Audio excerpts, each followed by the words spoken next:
This evening I am so overjoyed. It is with great pleasure, it is with delight that I introduce one of my good friends to give a talk this evening. And of course, one of the reasons for my delight is because I don't have to give a talk this evening. I can take a break and listen to a great Dharma talk from a great friend. Ajahn Pasanno has now been a monk for over 33 years, I think one more year than me. And for nearly all those 33 years, he's been in Ajahn Chah's tradition. I do remember when I first arrived at Ajahn Chah's monastery, which was just after the New Year, so it'd be the first couple of days of January in 1974? 3? 4? 4, 5? 5, I think 1975, yeah.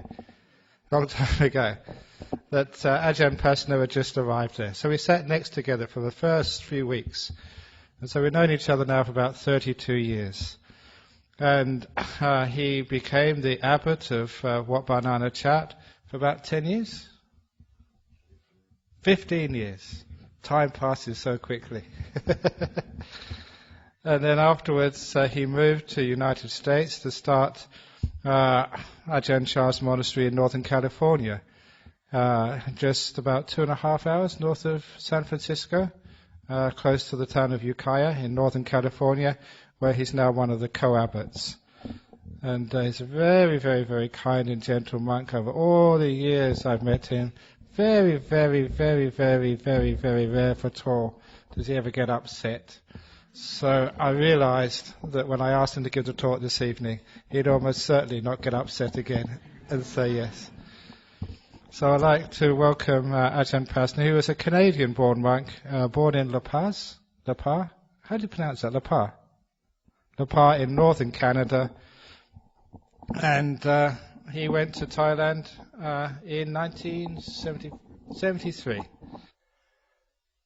Namo tassa bhagavato arahato samma sambuddhassa. Namo tassa bhagavato arahato samma sambuddhassa. Namo tassa bhagavato arahato samma sambuddhassa. Buddhaṃ Dhammāṃ Saṅghāṃ Namassāmi.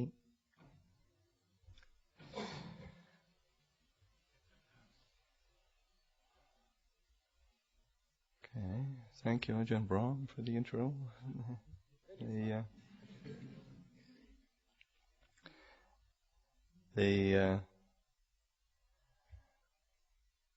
Very happy to be here and visit you all. Of course, I've been hearing over the years of all the good things that have been happening here in Perth.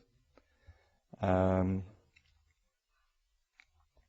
was here, I guess about 22 years ago, my last visit to Perth, and they just purchased the church next door, and they hadn't started using it yet. So it's been, the monastery in the center has been growing, and the community here has been responding in such a positive way, with commitment and interest. It's a delight to be here and to share Dhamma with you.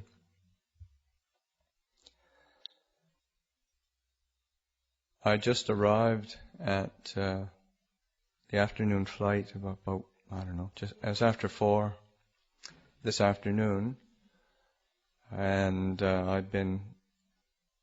last 10 days I've been traveling and teaching in Malaysia and visiting monks who've used to live at Wat Nana Chat in Thailand, and I'm going to spend a bit of time to visit here in Australia, both here in Perth, in Melbourne, and then go to see our associated monasteries in New Zealand as well.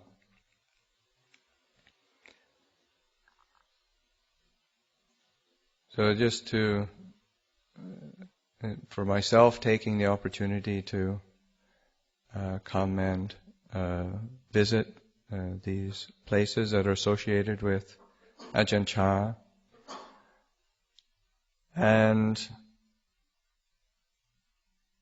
it's sort of like a kind of a big family, which is a very lovely feeling to be associated, to come here as basically a newcomer, and then to be welcomed.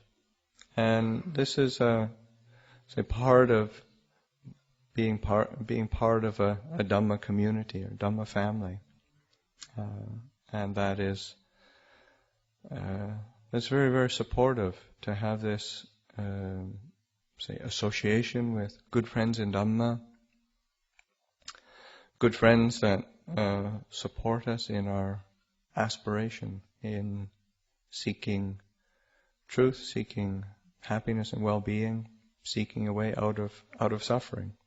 So for yourselves, being a part of this community, sort of an opportunity both to receive the fruits of that, to receive the benefits of being part of a community of like-minded people who are committed to practice, to seeking, and then also to share, to give as well.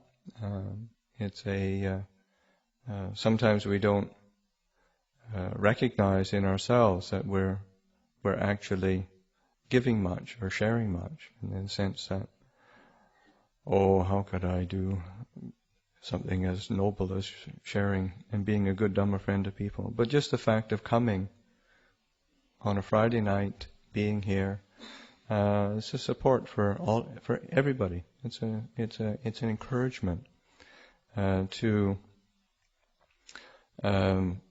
bring the teachings into daily life, bring the teachings into your world. So I sort of commend your commitment, and it's very delightful, and also encourage that kind of recognition that you're both receiving something that is very nourishing and supportive, and then you have that opportunity to give and to share. I've spent the last just over a year in retreat.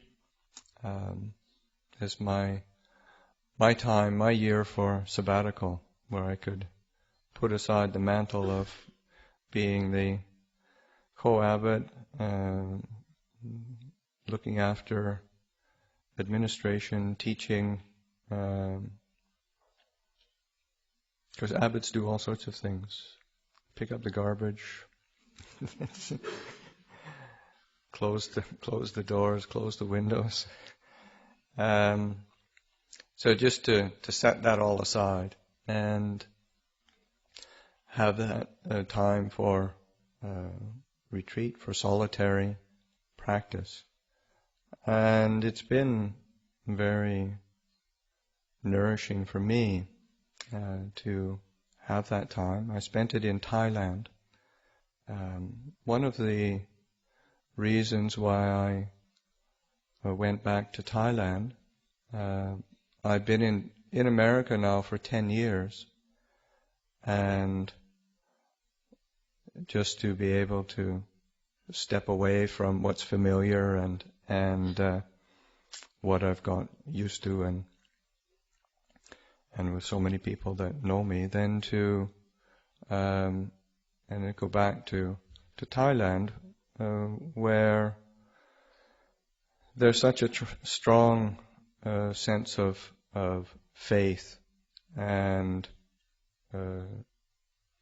support for Buddhist practice.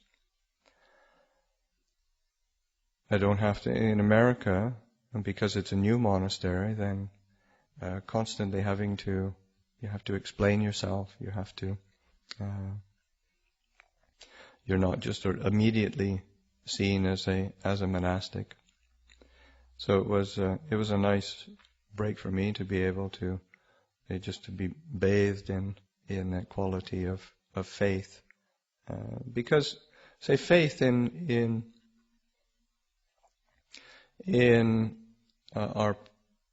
this practice is very, very important, actually. It's something that we tend not to, especially in the West, we don't tend to think about it very much, or we tend to maybe not. It tends to get downplayed a bit.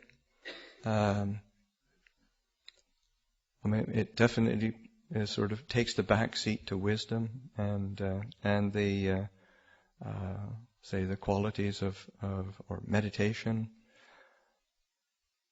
But faith is a of course if one reflects on the qualities which the Buddha called say spiritual powers, faith or saddha, confidence, is it's your first spiritual power. Faith, effort, mindfulness, meditation, concentration, samadhi, and wisdom. So that faith is that first quality that the Buddha brings up as a spiritual faculty. So I think it's important to be paying attention to how we're nourishing faith, and recognizing that actually without faith, then we tend not to put forth much effort. It's that quality of faith, of confidence, that gives us the willingness to put forth effort, to bring up energy in our practice. And like it isn't wisdom that gets you up at 4 a.m. or if you start trying to analyze it and think of all the benefits, by the time you've done that, you're already back to sleep again. It's faith. It's okay, yeah, it's time to practice, and that you just go ahead and do it. So that's it helps to just make that leap of not thinking too much about it, not trying to analyze it, just doing it. I think the analyzing or the reflecting comes after, where you really start to assess and consider and see, well, what was the result? How did it work? What worked? What didn't work? But it's that initial impetus of faith that is what sort of gets us going. So to recognize just the important role that faith plays, and then to pay attention to, well, what helps to nourish that, what helps to support that. Certainly, coming together and listening to Dhamma, practicing meditation together that's a wonderful way to just support that quality of faith, and it helps to, as I said, nourishing, where we need to pay attention to what we're being nourished by, because we're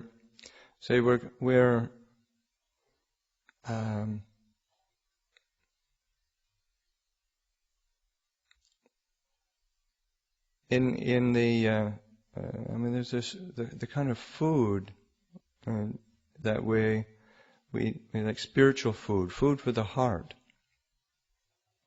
it's just something that it's a natural part of what is going to fuel our practice, and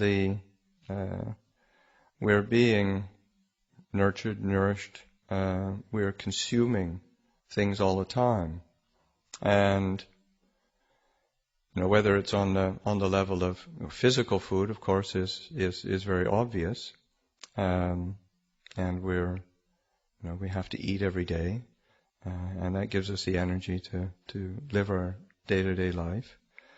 But in the same way, we also need to sort of nourish or eat or consume things that are going to, say, support our effort and energy for our aspiration, our goal. And and we do that through what we pay attention to in sight, sound, smells, taste, touch. What we pay attention to in terms of feelings, of our thoughts. And on a certain level, we're feeding on that all the time. We might not notice it, and we might not pay attention to it, but we're feeding on that. So you have to, in the same way that it's like just before we came into the Dhamma hall, somebody offered a drink to us, beetroot and carrot juice and something really healthy. And and that's actually good, rather than junk food. So that in the same way, we want to sort of look after our physical well-being by consuming, eating things that are good for us. On the level of our spiritual practice and on our day-to-day life, are we paying attention to what we're consuming? Are we paying attention to what we're eating? Are we recognizing that we're actually feeding on feelings, thoughts, moods, impressions, biases, opinions, views? Are they, and in that process, are we attending to the result? Are we looking at and trying to find the things that will actually, say, not be junk food for the heart, and will actually nourish the heart in very wholesome, skillful, positive ways that lead to peace and clarity? Because it's what we feed on, it's what we consume, it's what we seek as nourishment. That's going to condition what the result is. So of course, the fundamental desire or wish for all of us, whether we're lay people or whether we're monastics, whether we're young, whether we're old, we want to experience happiness and well-being, and we don't want to experience suffering and dissatisfaction. That's a basic foundation of our what motivates us. And when we have that basic aspiration or basic impulse, then we do need to use our ability to be attentive, to watch, to be careful. And that's one of the qualities that the Buddha pointed to actually in his very last admonishment or teaching as he was passing away, and that all things are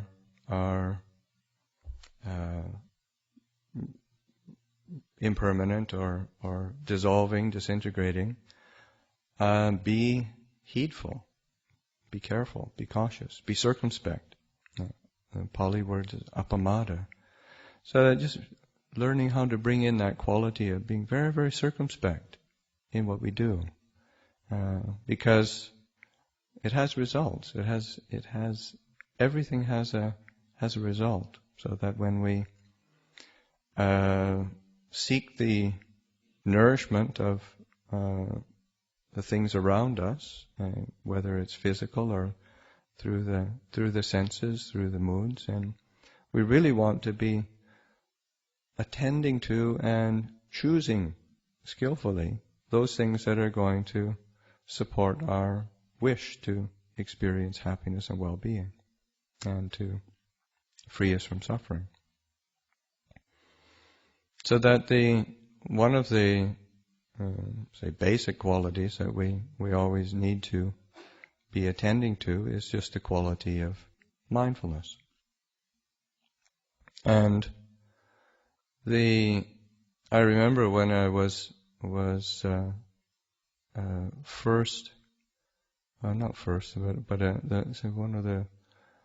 10 years or so ago, I did another long retreat, and I was in England. And I was at the Chithurst Forest Monastery, living in the forest, and I didn't need to be engaged in any of the activity of the community. I'd come over for the meal, and then I would go back to my dwelling place in the forest, practice meditation, walking meditation, sitting meditation, reading Dhamma, and then the day would pass, the night would pass, next morning go for a meal again, and that was the cycle of the days of just practicing and developing awareness, mindfulness. And there was a lay supporter who I'd known for many, many years. She came down to visit and saw me at the meal, asked how I was doing, what I was doing. By that time I'd been in retreat for 6-7 months. So I just gave her a brief outline of what I was doing. And she looked aghast. I said, "Oh, that sounds boring."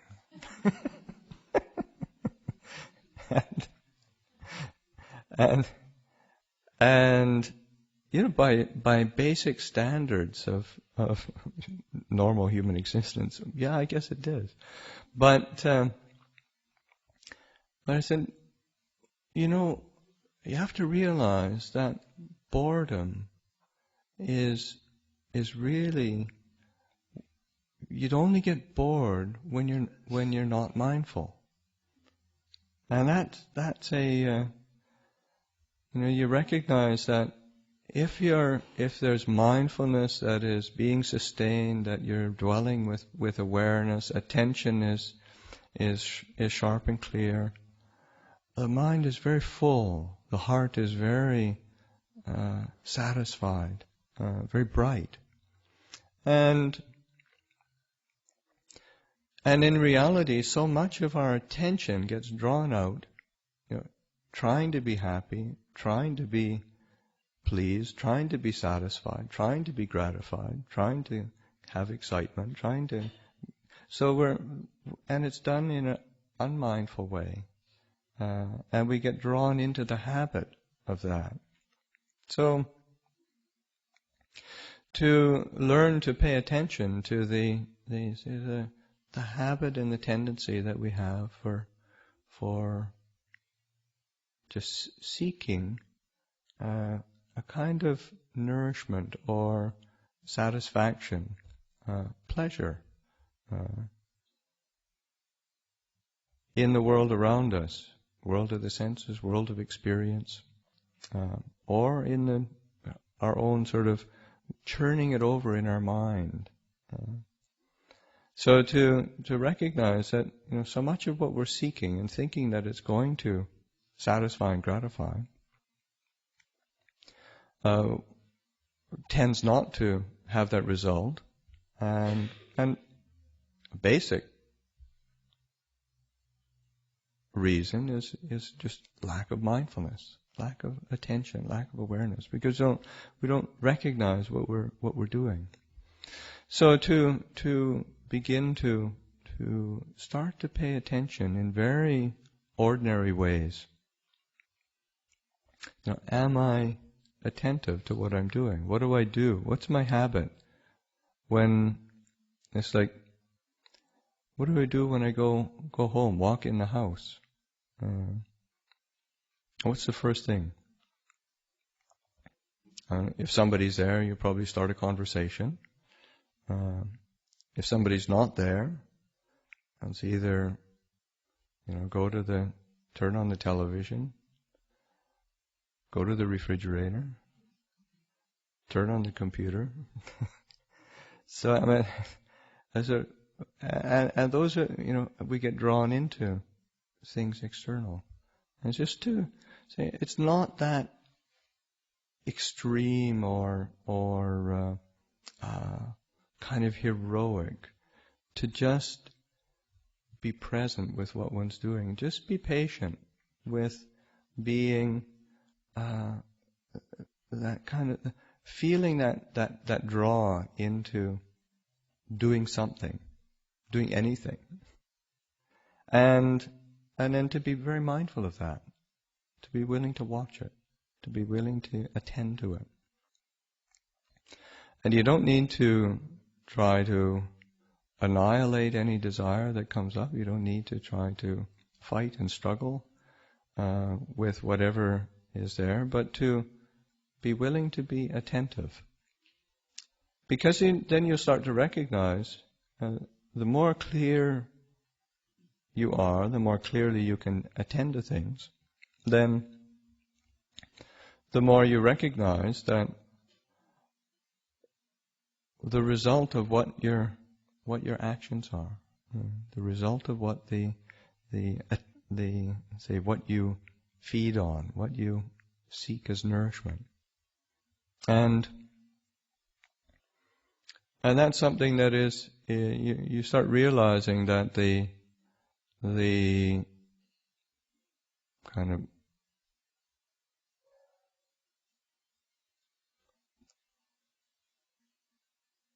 that what we're seeking in practice is really to return to ourselves, really to be willing to be present with ourselves. It's like there's a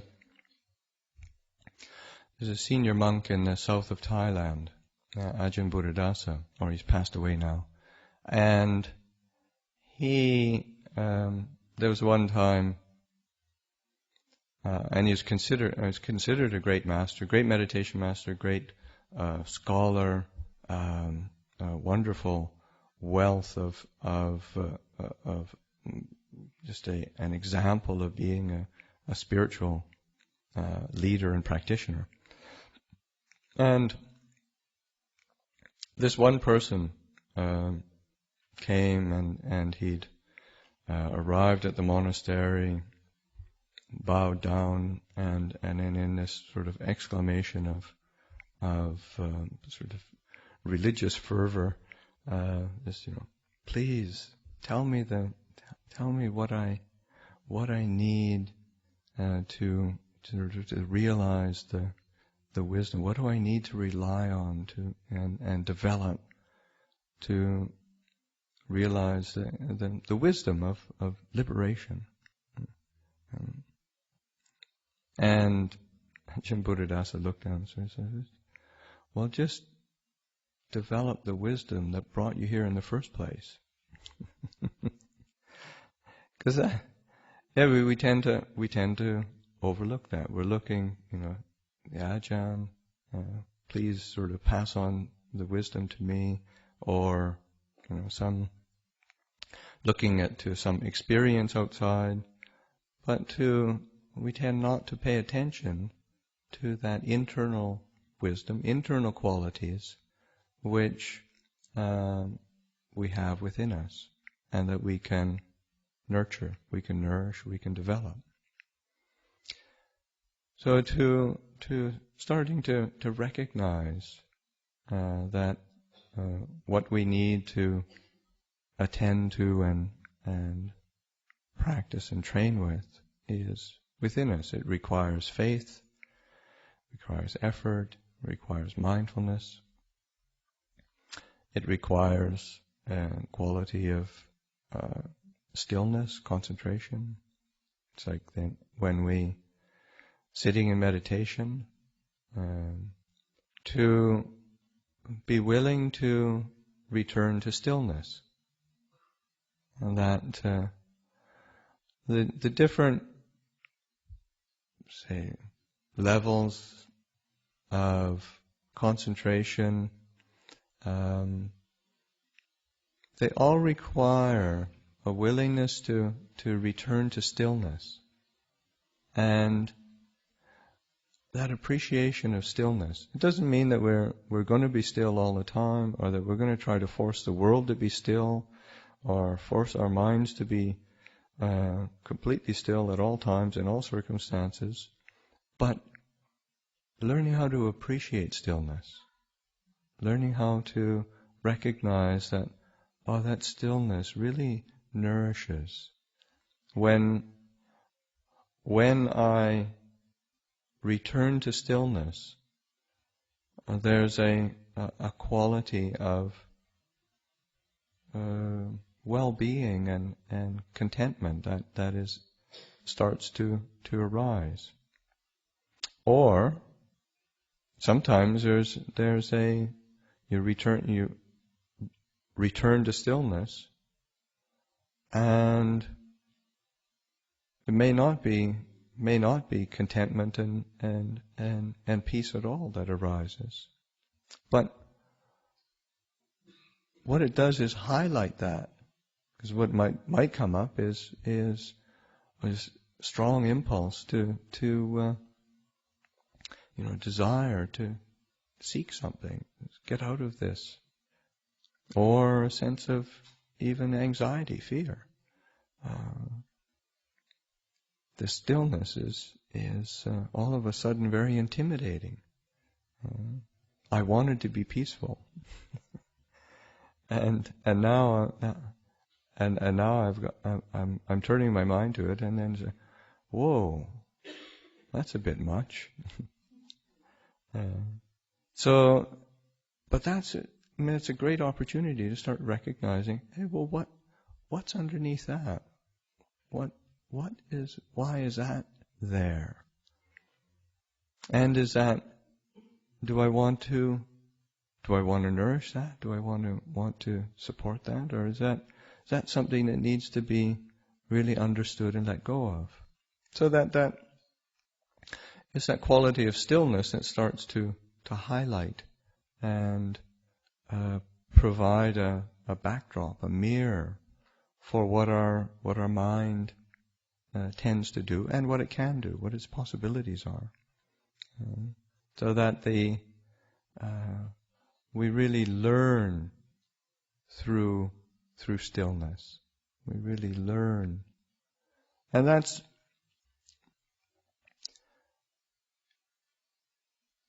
in the Buddha's teaching.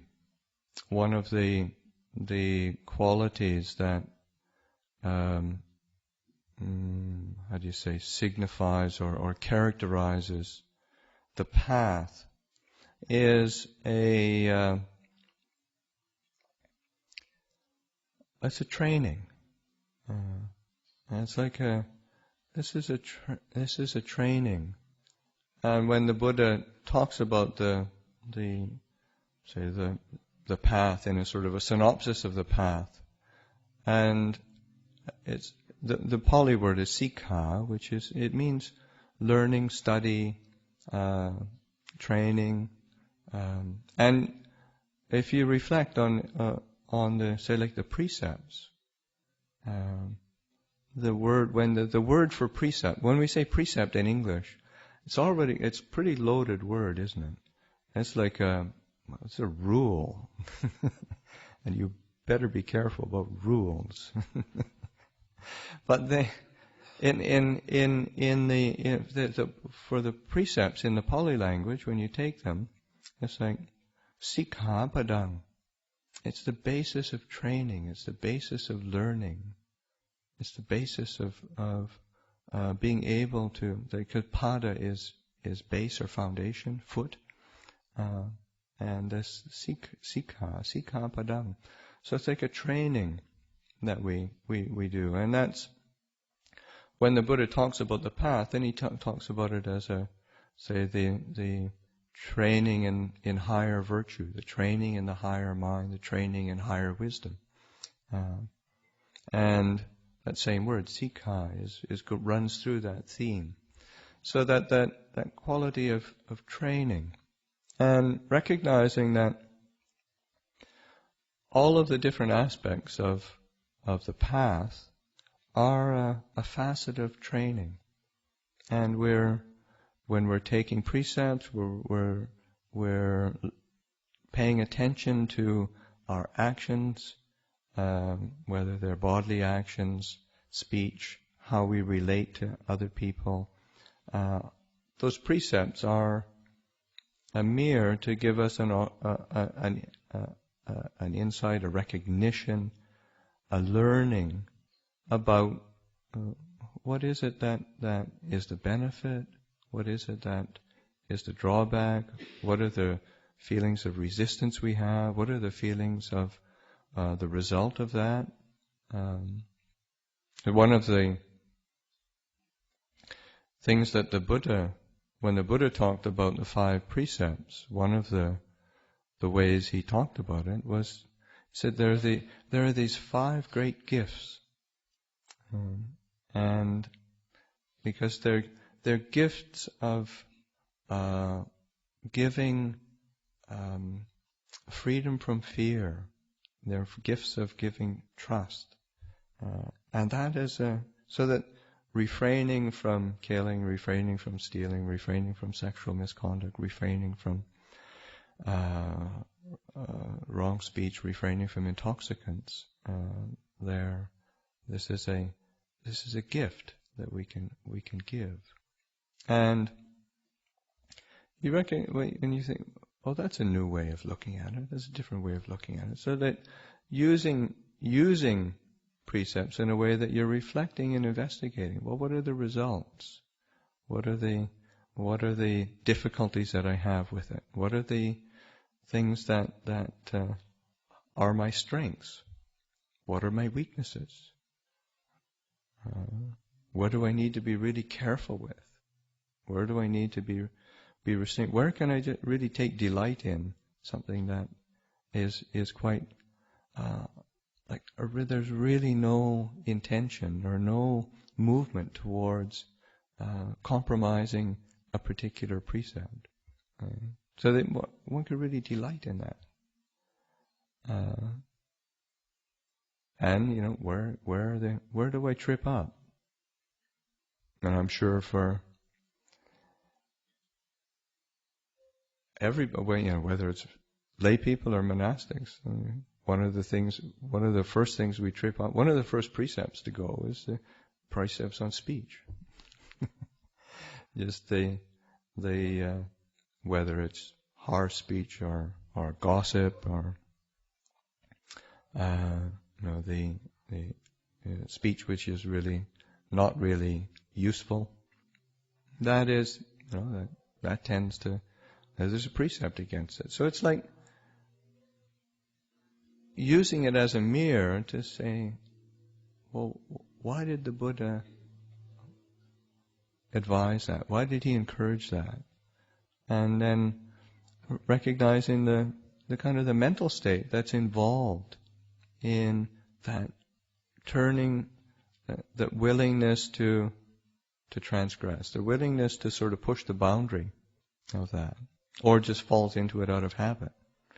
So you're really starting to learn about the mind, really starting to learn about, and it's that learning. That's what sikha is. When you say training, it's not just sort of regimenting yourself to a particular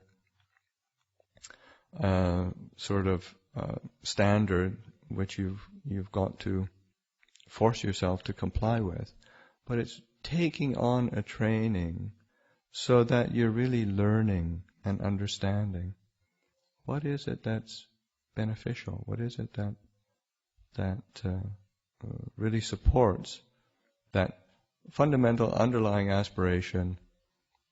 How do I experience happiness and well-being? How do I be free from suffering? And that's the path is supporting that, encouraging that, nourishing that.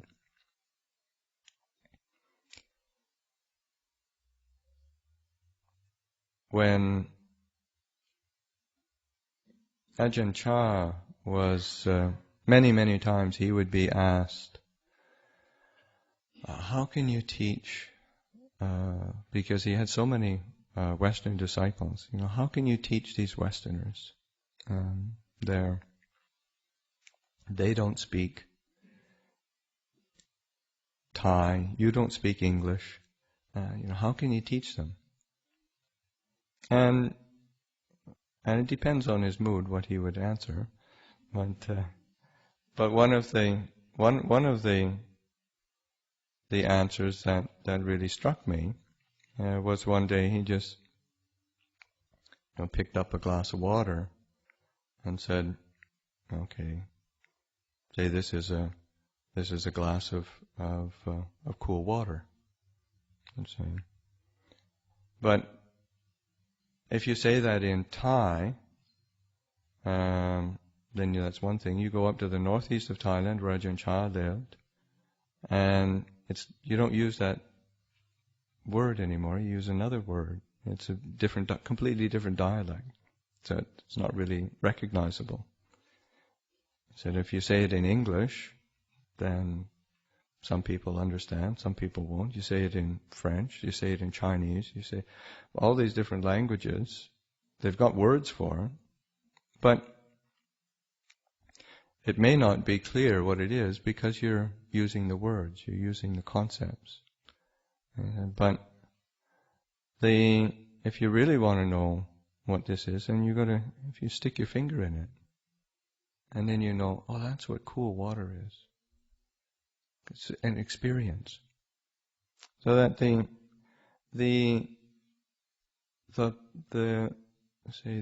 teaching, the practice is around understanding experience. That's through training. You train, you learn, and you don't learn the language, you don't learn the words. I mean, they're helpful sometimes, but you're learning about the feeling, the experience. So that, what is it that, what does happiness feel like?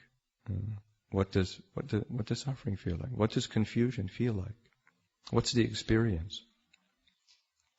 What's the experience of peace? What's the experience of stillness? So that turning to the experience, and that's through training.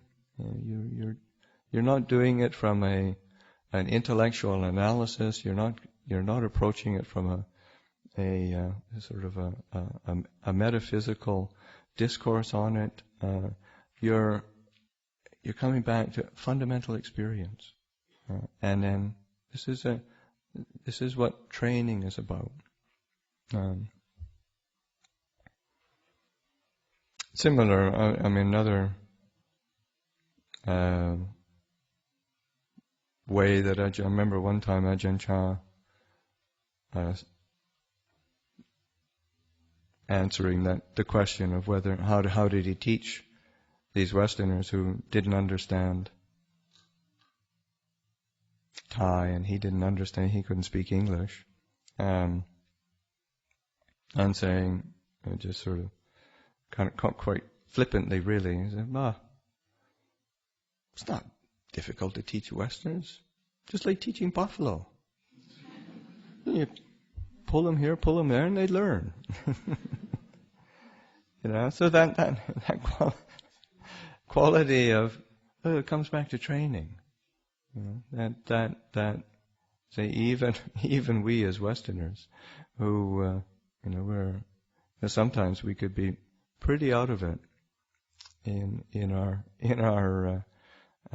ability to tune into what was going on around us.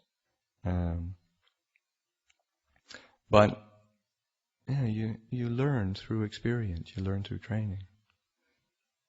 And it isn't through it isn't through the ideals, it isn't through the kind of the philosophical analysis of things that's important. It's learning how to learn from experience, to train. And similar thing that Ajahn Chah, I kind of sort of thinking again on this theme of say nourishment or what we feed on. Because we tend to be extraordinarily idealistic, and I think that's part of Western culture. There's a very strong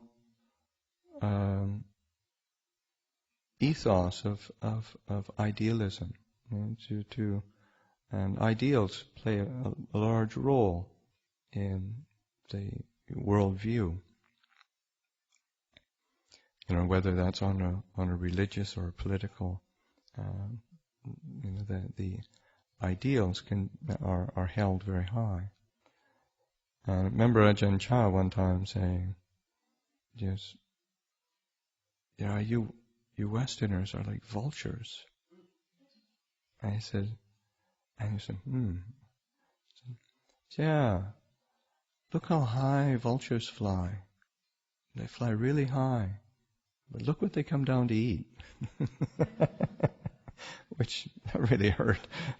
But it's true, in the sense that sometimes the ideals can be so high, but then, it can very, very easily